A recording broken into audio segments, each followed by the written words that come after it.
thank you for joining this conversation, which is designed to prepare you for the employee wellbeing challenges to come in 2025. In this half-hour conversation, we'll look back on what has worked in 2024 and hopefully tee you up for what you need to prepare for in the year to come. I'm joined by two wonderful guests, Michaela McLean, who's from our partners at HR Department. Michaela, thanks so much for joining us today. No problem. Nice to see you today. Nice to see you too. And our very own Craig Lewis, the Wellness Director for Raiys. Hi, Craig. Lovely to have you with us again. Good afternoon, Jane. Good afternoon, Michaela. Great stuff. And as always with these conversations, if you have any questions that you'd like to put to our expert panel, please do pop them into the comments and we'll get to them as we're chatting or at the end of the conversation.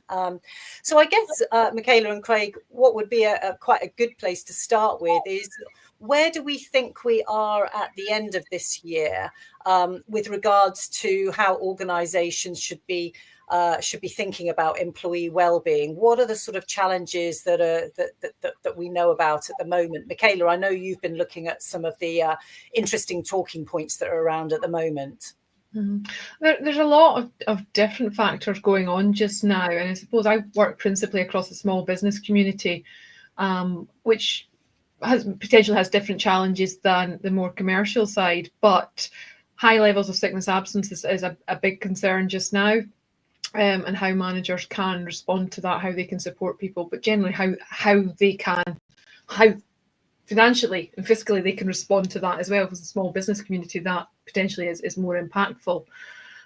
So a lot of discussions around neurodiverse and neurodivergent conditions, menopause, and how employers understand that. So there's lots of different issues ongoing just now, and how people can be supported through financial cost of living issues. And so we have what is an average pay rise, or how should I support people? Should I pay bonuses? And probably the other side of that is my employees are taking on second jobs to be able to sustain and finance themselves through life, and that has its own challenges. So there's a lot of different things going on just now.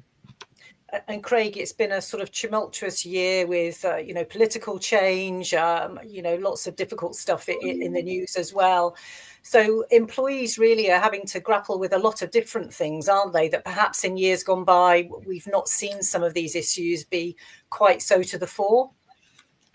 I think there was a lot of waiting around for probably decisions later on in the year. So people knew that the change was coming, weren't exactly sure of what those changes would be. So, you try and get ahead of the curve and plan ahead and try and predict what's going to happen. But you also are conscious that you may under or overestimate the level of change, and then you've got to go back to the drawing board. So I think we found sort of peaks and troughs during the year where people were really focused on employee well-being and commit to initiatives.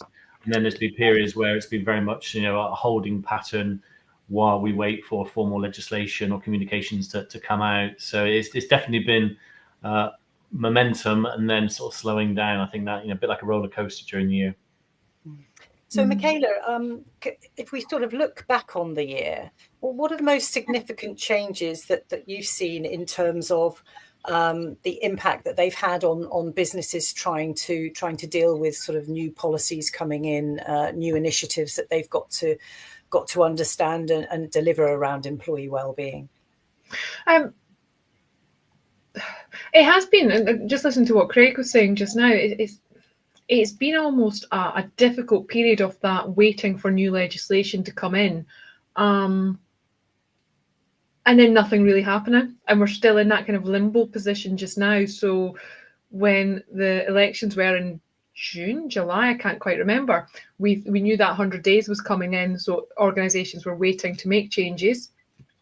And now we know that no change is likely to happen until 2026, but we don't know the detail, and we've kind of got everybody on tenterhooks waiting to see what that looks like. So that is still going to be hanging over us for a long time, of what is coming next. And it is relevant because obviously, as I was talking about, increased levels of sickness absence that we're seeing, and how organisations can respond to that and support people and their employees. We know there's going to be changes in future about what statutory sick pay looks like, for example, whether that is there's no waiting days or there's calls for increasing sick pay as well. We know that's coming, and that is a consideration, and it's kind of like if left people in a bit of a limbo with that of, do I change policies now, do I not? We're seeing an increase in absence levels and sickness absence now. These changes could mean that those increases continue to happen because people employees can take time off because they're getting more pay. So we might see the increases that we're seeing now in absence levels continuing over the next few years, which will be problematic within any employment sector and any employer size. There's no real reason given. There's no one specific reason for absence levels increasing, but mental health is still a big focus.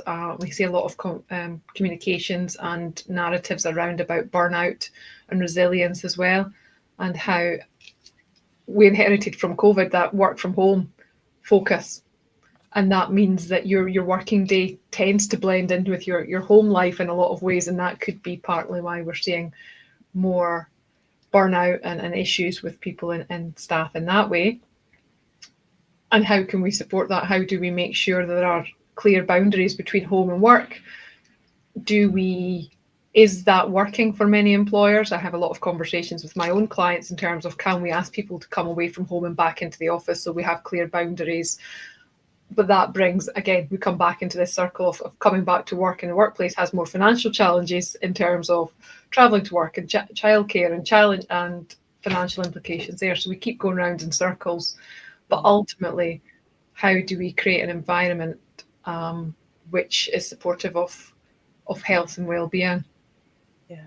And Craig, are we seeing these similar issues cropping up with the clients that we've dealt with through the year and the challenges that they face? You know, we've got a range of organisations that we've worked with, from, you know, companies that have got a lot of employees to companies that maybe, you know, have maybe under 100 staff. So I know Michaela's referring there, you know, works a lot with small businesses, but are we seeing this right through the spectrum of size of organisations? I think so, yeah. The mental health concerns and musculoskeletal, which, you know, have traditionally been those two key areas for sickness absence. I think based on some of the conversations we've been having, and we're looking at now cancer awareness in the workplace and the incidence of cancer affecting both younger age but also older. And then I think the financial well-being element and cost of living is now, you know, becoming more and more prominent, and that link into physical and mental health as well. So, you know, whereas it used to be right, musculoskeletal, mental health, let's focus on those two, we do need to broaden the scope, because there's that interrelationships between the conditions. And I think, you know, if there is a bit of a holding pattern at the moment, it's that perfect time to look at, you know, the recruitment, you know, clear recruitment strategy, what are your T's and C's, you know, in terms of advertising, so that when you bring people on board, they're really clear about what the wellbeing culture is within the organization. Those initial sort of, you know, first 60 to 100 days in the job, you know, clear induction plans, making sure that wellbeing, and obviously flexible working, you know, it's great to have flexible working, but if you're flexible about flexible working, that can cause sort of, you know, grey areas. So I think, you know, really I think that's often the case, isn't it? Where there is uncertainty, it's to sort of button down what do we have in place, where are our gaps. We may not be able to fix them all at the moment, but if you're sort of working actively towards that, then, you know, there's that forward momentum. So yeah, I think the scope is expanding, and there's going to be new things coming in 2025 as well, in terms of sort of the cultural side, psychosocial risks, psychological safety. I think, you know, when there is uncertainty, trying to create an environment which is accepting and understanding and transparency, you know, that's going to stand you in really good stead. And you've both mentioned the sort of this issue of flexible working, and obviously that's become much more prominent as a result of what we saw during the pandemic. But it's created a bit of a tension, hasn't it, Craig? There, you know, businesses are now deciding, right, is having people working remotely really the best thing for them? We're seeing a lot of pushback now, and bigger organisations saying, you know, mandating you to come back into the office at certain times. is that tension difficult for organizations to manage around whether you have people, like we are today, working at home? There's always that trust piece, isn't there, with senior management? If I can't see you, do I know you're doing the work? And also thinking about, people, if they are at home, and that blend of home and life coming together, is that isolating for the individual if they're not in a job where they physically have to be in the workplace? There's quite a lot of different tensions there, aren't there? Yeah, and again, age specific, we're talking a lot about the younger workforce and the impact on COVID during that period of time. So we naturally are doing quite a bit of work with the graduate community, where their expectations of the workplace and their social connections and how they communicate and social media. But in terms of training and induction, doing that remotely, I think is something that a lot of businesses are doing really, really well and effectively. But there is more element for sort of lack of support to creep in. I think if you're bringing people back into the workplace and mandating it or pushing it, then there needs to be a clear reason why. And I think people can see I'm coming into the office to achieve a particular project or to do X, Y, and Z. That clear communication. If it's just bring back into the office just because we want you there, I think people are now in a position, and employees, where they're happy to challenge it from a cost perspective, from an energy perspective, but also in terms of we all need to be more productive. That's a key area, that our productivity levels are dropping. So if we're coming into the office and there's a perception that will make me less productive, that definitely causes tension as well. So clear rationale about why we're coming in once, twice, 3 times a week. And when you come into the office, really clear ideas. You're not just coming in to have, meetings that could be done on Teams. These are actually sessions that are around collaboration, idea sort of, generation, or it's in terms of getting a project over the line, for example, where there's maybe been some problems. So it's that certainty of communication, isn't it, Michaela, that people know exactly what is expected of them and why they're being asked to do that? Absolutely. That's where I find a lot of problems do arise from in my role for dealing with discipline, grievances and capabilities. It's a lack of communication, where we're not telling people the reasons why and focusing on the benefits. We start to impact upon relationships and then ultimately productivity as well. So clear communications and information and the business benefits all help to make that an easier journey. And I was thinking, as Craig was talking there, of younger generation that are coming into the workforce are very clear on what they want, and that can be that balance between their expectations of work. Often they are looking, and it's generalization, but looking for hybrid or flexible working.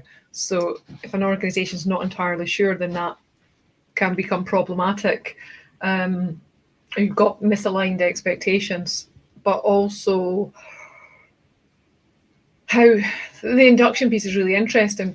When I started out in my career, I learned a lot from being in that office environment, listening to what was going on, not just in terms of your professional life, but just how to have a difficult conversation, how to address a matter, how to respond in a particular way. And we were working more at home, then how do we do that? So a lot of our traditional ways of working are being challenged now, of how do we make sure that we are have good induction plans, we have regular link-ins, we're giving people the opportunity to learn in their jobs, but also thinking out loud in terms of even with looking at neurodiversity. A lot of the conversations I have with clients is how do we challenge our traditional ways of working overall so that we can be a more neuro-inclusive environment. So I think we work the way we've worked. British business works in a particular way, but we are needing to move forward. So is there a different role, do you think, now for sort of HR managers, people managers, because of this expectation, particularly as you said, both of you, on younger members of the workforce having expectations that their well-being will be, there's a culture of well-being in the workforce. Whereas traditionally, maybe, HR departments have been the sort of defender of the employer. they're now almost like schools having to think about that all-round care of the employee rather than just the specific, here's a grievance, we've got to make some redundancies or whatever. I'm slightly generalizing on what HR managers have traditionally dealt with, but is their role changing, and how do they adapt to that change?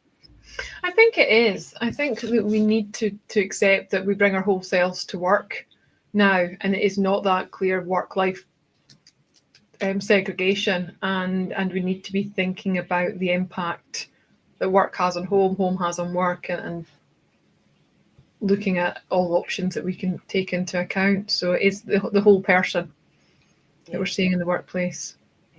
So let's start to look ahead then. 2025, we're going to have the consultation on Labour's Employment Rights Bill, and as you've already alluded to, there's quite a long period of consultation. The changes, we think the policy changes probably won't come in for another sort of couple of years or 18 months.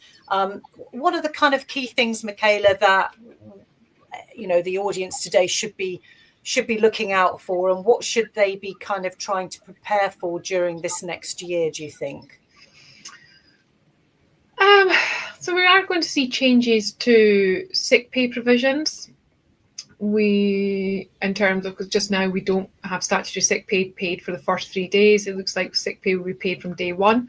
So that could increase levels of sickness absence. So I think we need to have clear policies in place where we manage sickness absence and link in with people and have return to work interviews, wellbeing chats, and really start to change our ways of working so that we're engaging more with people and having early conversations in terms of, well, how can we support you more? And that comes back to your previous question of work and life blending more. So I think changing that way of working would be helpful. What else do we see changing? Rates of pay. We've already got the April 25 rates of pay have been announced, and we are seeing them rising. There are plans, I think, to move from national living wage into real living wage, and that has more financial impact on employers because that's increased costs as well. So how do we support more wellbeing initiatives when we've got increased costs? That is always the great debate and the challenge that's faced. But we have changes in how changes to unfair dismissal legislation is incoming as well, and that's a big change. So the 2-year position that we have just now looks like it'll be a day one right. So again, like working and managing sickness absence more, we need to be managing performance more as well, and having managers need to be able to have difficult conversations at an early juncture. Not to be punitive in nature, but just to make sure that we are supporting people to achieve the levels that they can. But that also comes back into your induction plans that Craig was talking about as well. So it's probably, how do you prepare? You should make sure you've got managers who are confident in management. A lot of managers are accidental managers. They fall into positions because it's a natural progression. But where we need to make sure we're training our managers in all of their responsibilities, how to have difficult conversations, how to support their teams so that we can improve attendance and performance and everything, and get into conversations at an earlier juncture. And that could be hard, can't it, Craig? In a large organisation, it's almost saying, well, you need to know everybody that works for you. And obviously in some organisations, that's just impossible. So how do you break this down? Is it that sort of going back again, looking at the managers that you've got, making sure that they have the support that they need to then have these regular conversations and almost build that wellbeing conversation into the more regular, conversations that they might be having with individual employees that perhaps they might not have had before? I think if we look at 2025, it's almost the sort of the year of social capital, building up our relationships and our connections. So a lot of the conversations we're having is around, closer working relationships between health and safety and wellbeing teams and the human resources department. And really the sort of the key element I'm focusing on with our sort of clients is that proactive support. I mean, within healthcare, preventative, proactive, approaches have always been the golden ticket, rather than just treating the condition or the issue. And I think the same in human resources. It'd be great to get your thoughts, Michaela. But a lot of the new legislation that's come in, whether it's around menopause, whether it's around sexual harassment, having a policy is great, but there's a real onus on being proactive. And that can be incorporating, specific training for managers, for individuals. And then you're thinking about, well, training is a great opportunity to have people together, to align it with other activities around culture building. And I think monitoring as well. So again, you can do the training, you can have the policy, but you need to show that you are, evidence what's happening, what's taking place. And I think that allies, we've done a lot of work this year around sort of, ISO standards, digital security. And again, it's around looking at threat intelligence. You need to show that you're actively scanning what's going on. The same thing if we're looking at, within the construction infrastructure sector where we're doing it, it's showing that you are working on wellbeing activities and safety plan. So yeah, 2 words would be proactive and monitoring. And I think that straight away, if you've got that mindset of you're looking to introduce initiatives and you're looking to see the effectiveness. In some ways it's not sort of rocket science, but I think there's still a view. I'll write a policy, communicate that to everyone. That's us covered. But yeah, the way that the legislation is going and obviously standards and being able to, whether it's winning awards or whether it's being able to reassure your shareholders and senior management team, it's showing that we're actively scanning on the horizon and seeing how well we do. And if you measure and you're unsuccessful, in some ways that's better than not knowing that what you're doing. So yeah, that's sort of the conversations that we're already having, and I'm preparing myself for very much in Q1.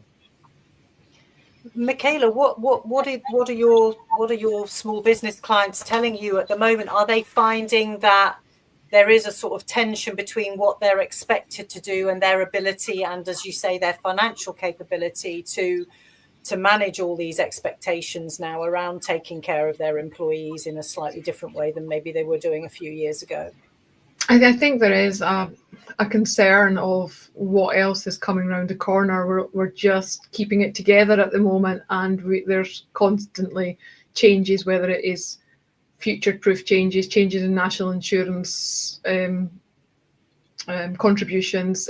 I think small business owners are struggling to understand and to balance out the needs with the employees, but we need to be able to support those that we're employing within small business communities. I think if I can remember correctly from years ago, my dissertation was based on small businesses in the UK. I think 60% of our population work within small businesses. So we have to make sure that the small business community, the business owners and the leaders in that area are supported and understand what their responsibilities are. Because I think sometimes they feel rudderless is the word I'm coming up with in my mind. It's not what I mean specifically, but I think they just feel there's so much coming at them that how can they support people as much as they can while they're facing budgeting challenges as well, with increased contributions, more sick pay, day one rights coming, plus changes to national minimum wage, all of these coming at the same time. And then you've got your higher sickness absence rates. It sometimes feels as if they can't get a break. So how do we support them having early conversations, knowing what's coming? Craig said it much more eloquently in terms of that proactive management of situations, one step at a time. Yeah. And there has, traditionally there is, the figure that you invest £1 in employee wellbeing and you get the sort of £4 ROI back, isn't there, from the old Deloitte figures? And is that still the case? Do we still think that is the case? And therefore that's why this is so important for businesses? Michaela? I think if small business communities making up a large percentage of our UK infrastructure, we need to invest in them. We need to make sure they're successful. If they're not, then we have problems. But those businesses achieve their business outcomes through their people. So we need to make sure that a happy workforce will then be more engaged, will work towards the ultimate goals. So you invest in your people, you will reap the dividends essentially. But yeah, it's a difficult journey for a lot of small business owners to try and balance that out. But how do we create good, positive cultures where people can be at their best and where they feel supported and valued? Come back to, yeah, you have good induction plans, you have clarity of role, you've got good culture, clear values, everybody knows what they're working towards and how we do that.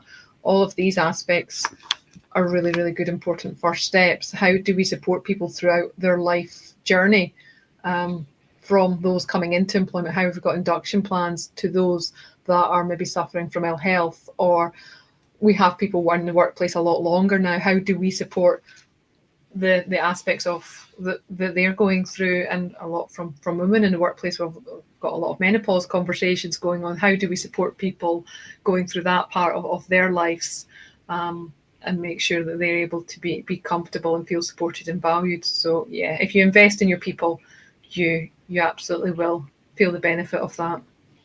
And Craig, those bigger clients that we deal with, they know this, they see this every day, don't they? They see the results of actually taking that extra bit of time, that extra communication, that extra support work to keep people healthy and in their work.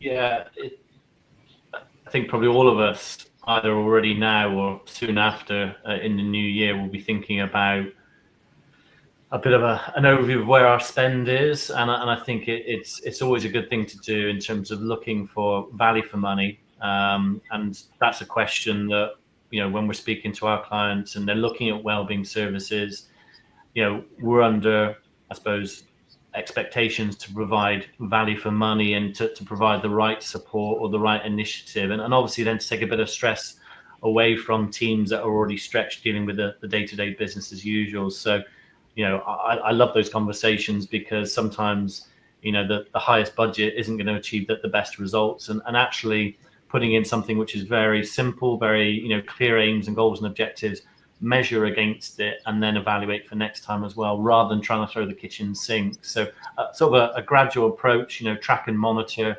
quarter one, quarter two, quarter three, quarter four. And I think employees can see that if there is a continued support during the year, it's not just that, you know, one and done, we'll forget about it until this time next year. So I think putting the training in, you know, a gradual piecemeal approach is quite effective. See how it goes.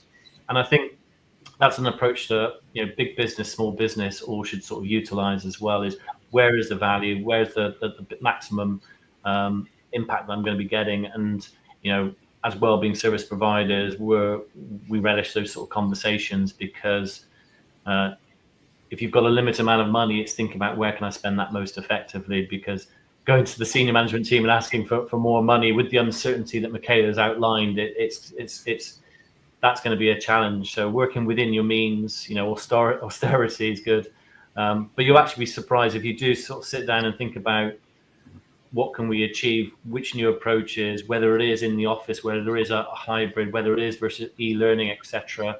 And you just need that moment to breathe, don't you? Where, you know, actually take a step back. Let's think about what we're doing. The other thing I would say, you know, if you have employee benefits, now is a perfect time to think about them. There's lots of duplication that we're coming across. And often the client will come to us and say, I'd like you to do this, this, and this. And we can say, well, probably already getting that. And either publicize it, promote it, or if you see there is duplication, it's the time to go back and go, okay, we don't need this anymore, or can we remove this element and then free up budget to tackle the new areas as well. So yeah, a bit of spring housekeeping, I'm sure, is on the cards. Bit of rationalisation there, yeah. And I mean, it's a good point, Craig, because we do find, don't we, that, you know, the organisations that we work with can have, you know, sort of 20, 30 different, you know, suppliers of wellbeing support, and there's just so much crossover sometimes. So that rationalisation piece, if I can actually say it, it is so important now, especially with the financial pressures that are on organisations, and especially those to come with this national insurance piece as well. I think Craig was right there in terms of communication is key of employee benefits. There's so many companies that I've worked with and alongside who have benefit schemes in place, but they're not communicated consistently, so people forget about them and they don't take advantage of them. or think it's not for them. If it's EAP, it's for somebody, but it's for the whole workforce. There's benefits to be able to talk about the benefits that people can achieve and the employees can achieve and take advantage of. And not just it's one and done. It's that regular, remember we've got this, remember this can help do this, and keep talking about it. Yeah, absolutely. Right. Well, on that point, communication at all levels, it's nothing better than you hear, a junior employee new into the organization that's, found a benefit, used it, and it's helped them. And that sort of, that storytelling, that lived experience is often a better way than, trying to sort of push it down from, the senior HR team down. So actively looking for people that have used benefits, real life stories, how it's helped them. Because sometimes you realize that people are using things in a different way to which it was implemented. So the expectation versus reality, I think, is another thing that we've touched upon a few times today. And I guess we're nearing the end of our chat here. So, but I'm just thinking about leadership as well. It's so important that leaders understand that employee well-being is important and actually does contribute to the success of their organisation, isn't it, Michaela? I think we're often talking to HR people managers, well-being champions who say our bosses, they just don't get it. They just think it's a waste of time and money. But actually, it's one of the most fundamental things that you can get right as a business, isn't it? To therefore retain, as you say, retain staff, stop them being absent, and contribute to the success of the company. Absolutely, it has a lot of different benefits. A lot of the reasons or advantages, a lot of reasons that people leave organisations is because they don't feel valued or appreciated. So managers that recognise input and value and show appreciation and try to support their employees through various parts of their life and help them with mental health, help with finances, it does have a massive impact in terms of how people feel about the workplace, and it has very positive organisational benefits as well, because we retain our teams more. Then we're not having to then go through the recruitment market. But also care about our staff. Yeah. So how, maybe we could sort of wrap up by talking about how organisations should be preparing for the year ahead then. Craig, what would be your kind of advice to managers, HR managers, some sort of tips and some issues to think about for the year to come, and preparing for what, legislation that they're not quite sure about at the moment, this sort of not knowing piece. How is it best to steer ourselves through the next sort of 12 months, do you think? Yeah, if you're working in HR, you're working in the health, safety and wellbeing team, is make sure you have a good catch up before the end of the year with your colleagues. I know we're getting close to sort of the break, but have that catch up, or at the very least get that booked in early in the year, so there's that real visibility about when this is being discussed. In terms of your wellbeing programs, if you've had something that's been running for a while, again, I think it's a great time to evaluate early in the new year. If you've got your wellbeing calendar planned for the year, again, just making sure that that's aligned, and also that you're prepared to be a little bit flexible. You mentioned about sort of the benefits and things like that. If you're a manager, I would say try before you buy. Book yourself for your health check. Call the EAP just to find out the numbers are correct. Go onto your intranet and just do a quick drill down. Look at some of the benefits. If there's training events coming through, make sure you book onto it. So anyway, it's going to benefit you personally in terms of your own health and well-being. There'll be that visibility element to other colleagues that can see that the senior managers are actually actively promoting it. And then also it's that reassurance that that you've got a really robust offering as well. So yeah, one simple thing as a manager would be get yourself involved in what's already available within your organization, and then maybe try and come up with one thing that you think would benefit the overwhelming majority of your employees, and put that forward as a suggestion. So just try and think about, as my sort of role as a manager, that's what I'll be doing. Yeah. And Michaela, what would you suggest that people should be thinking about preparing for this year to come? I think the key thing is know your teams, know what's important to them and what they're looking for, what support would benefit them in their roles, whether that's from a professional or technical perspective into the wider work-life balance, what support will work for them, because it isn't a one-size-fits-all. What are the big issues that your teams are facing in work and in life?